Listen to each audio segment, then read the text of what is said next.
Auzubillahiminash-shaytanir-rajim. Bismillahir-rahmanir-rahim. Assalamu alaikum students. Hope you all are fine. In previous lecture we complete exercise number 2.1. In exercise number 2.1 we learn about the rational numbers, irrational numbers, terminating fractions, non-terminating fraction. हमने ये भी देखा था कि आपने fraction से हम कैसे बता सकते हैं ये टर्मिनेटिंग है या कैसे हम नॉन टर्मिनेटिंग करते हैं, उसको कैसे हम डिवाइड करके करते हैं. हमने ये 2.1 में सारा कंप्लीट किया था. 2.2 में टोटली डिफरेंट चीज़ है. इसमें आपको वैल्यूज़ दी हुई हैं, नंबर्स दिए हुए हैं, आपने इसके स्क्वायर फाइंड आउट करने हैं. जैसे कि क्वेश्चन नंबर 1 है, find the square of the following numbers. आपको ये नंबर्स गिवन है, आपने इनके स्क्वायर फाइंड आउट करने. एक बात याद रखें कि स्क्वायर फाइंड आउट करने हो या परफेक्ट स्क्वायर फाइंड आउट करने हो, एक ही मेथड होता है. तो अगर कभी ऊपर लिखा आ जाए find the perfect square of the following number, तो वही मेथड होगा अगर ऊपर लिखा होगा find the square of the following number.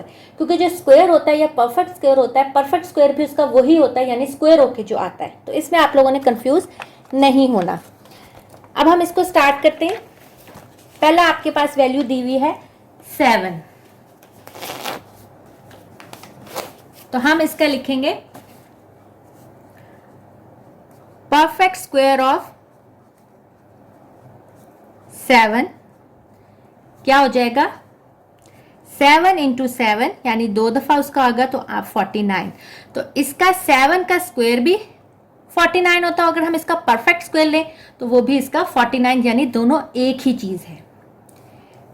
अब हम इसका सेकंड पार्ट करते हैं. 11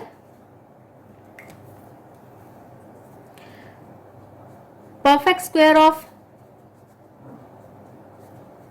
11 is 11 into 11 मल्टीप्लाई करें तो आंसर आएगा 121. अब मैं इसका फोर्थ पार्ट कर रही हूं.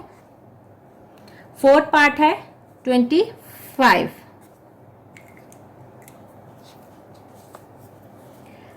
Perfect square of 25 is equal to 25 into 25 is equal to 625.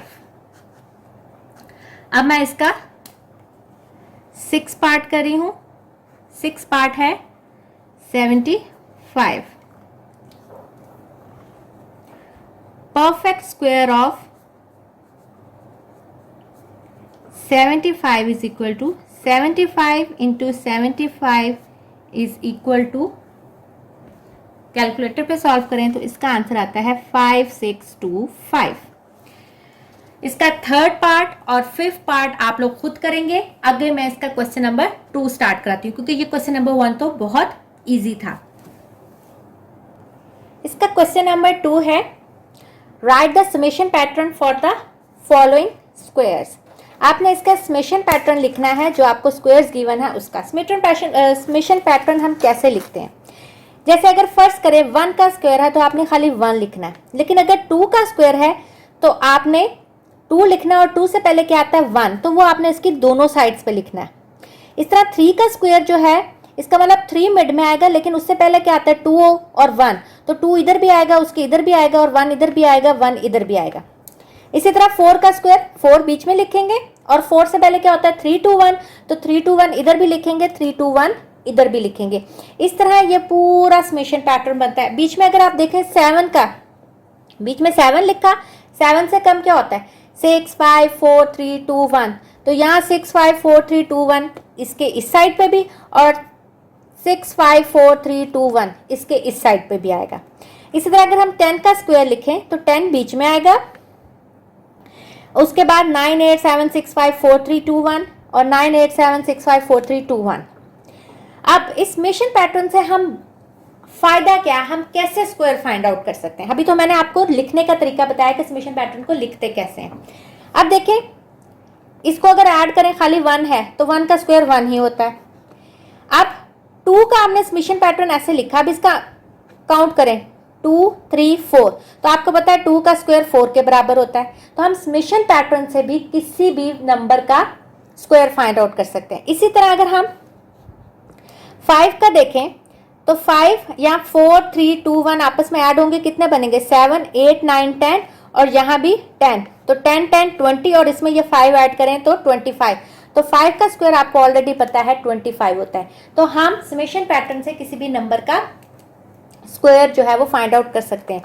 अगर आपको क्वेश्चन में मेंशन हो कि आपने समेशन पैटर्न से उस नंबर का स्क्वायर फाइंड आउट करना है तो आपने उसको समेशन पैटर्न से करना है। अगर आपको वैसे ही लिखा जाए तो आपने उसका वैसे ही स्क्वायर फाइंड आउट करना है। अब हम इसको सॉल्व करते हैं। आपको पहला दिया हुआ है 6 का स्क्वायर, तो सबसे पहले हम इसको लिखना देखेंगे कि 6 का स्क्वायर कैसे लिखेंगे।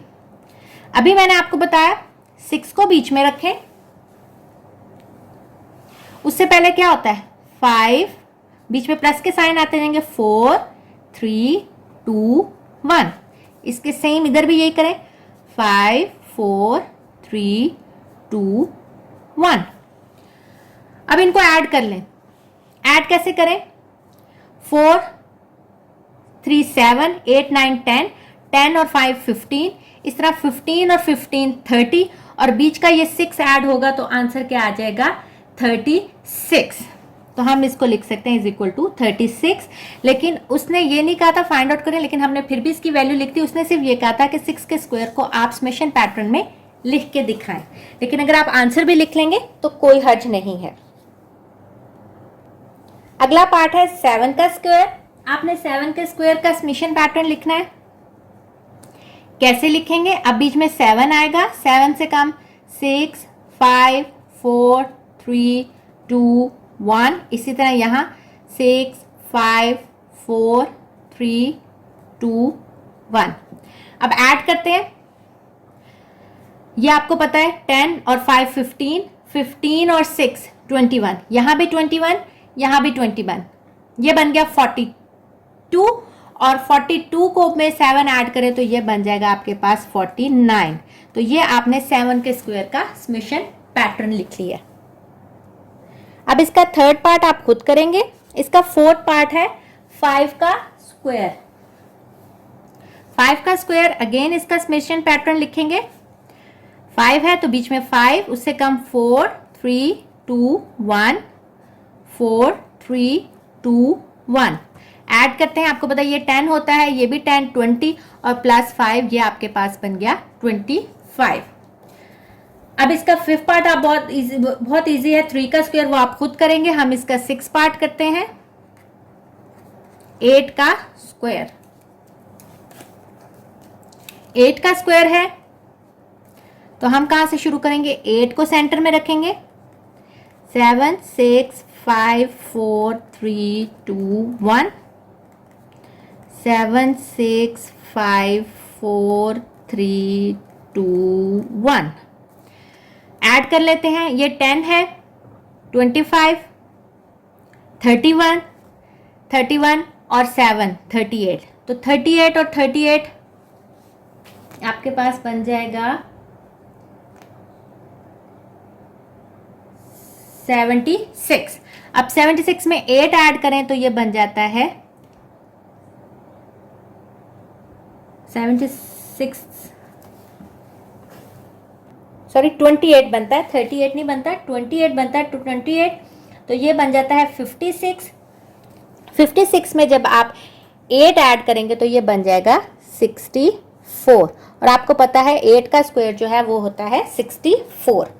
तो ये स्टूडेंट्स बहुत ही इजी एक्सरसाइज थी। अब इसके होमवर्क भी जो रिमेनिंग पार्ट्स हैं वो बहुत इजी है, आप लोग कर लेंगे। अगर अब आप इसकी एग्जाम्पल देखें तो यहाँ लिखा हुआ है फाइंड द परफेक्ट स्क्वायर। तो मैंने अभी आपको बताया कि अगर स्क्वायर लिखा हो या परफेक्ट स्क्वायर लिखा हो, हम एक ही तरीके से यानी उसको उसके साथ मल्टीप्लाई करके फाइंड आउट करते हैं। तो आपके पास चाहे स्क्वायर फाइंड आउट करना है चाहे परफेक्ट स्क्वायर, आपने उसको एक ही तरीके से करना है। अब होमवर्क में आपने इसके रिमेनिंग पार्ट्स करने हैं।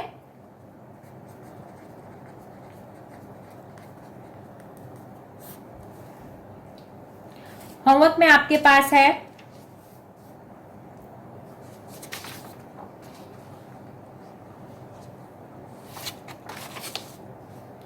Question number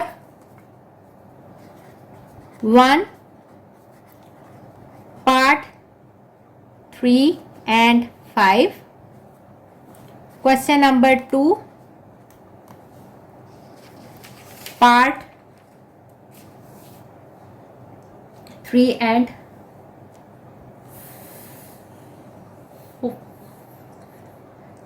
5.